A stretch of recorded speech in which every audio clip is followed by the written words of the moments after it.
کہاں میرے جیسا گناہگار، کہاں آپ جیسے اللہ کے بندے، مگر دیکھو یارو، کوئی مزدور ہے، کوئی طبیب ہے، کوئی تاجر ہے، سارا دن ہم زندگی میں مصروفیت اور دنیا کی مصروفیت میں رہنے والے لوگ، مگر قربان جائیں قرآن پاک کی برکت کیسی ہے۔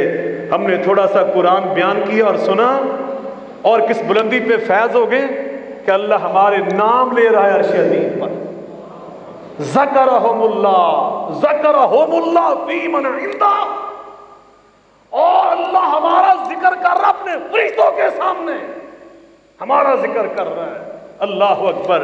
اللہ قرآن میں فرماتا ہے اقیم الصلاۃ لدلوک الشمس الی، آج کے درس کی آخری آیت، اقیم الصلاۃ لدلوک الشمس الی غسق اللیل،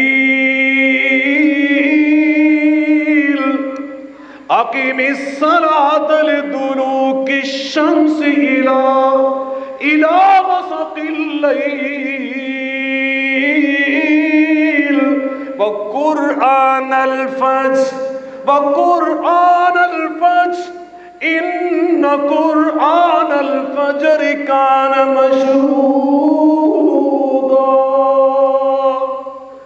اللہ فرماتے ہیں نماز فجر میں جب قرآن پڑھا جاتا ہے اس کی خوشبو آسمانوں تک پہنچتی ہے، کان مشہودا، اور فرشتوں کو آسمانوں سے کھینچ کے لا کر نمازیوں کے ساتھ سب میں کھڑا کر دیتی ہے۔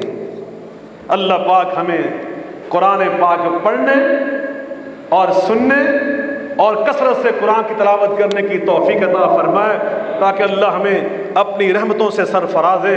وما ذلک علی اللہ بعزیز۔ اللہ تعالی ہمیں عمل کی توفیق عطا فرمائے۔ وآخر دعوانا ان الحمد للہ رب العالمین۔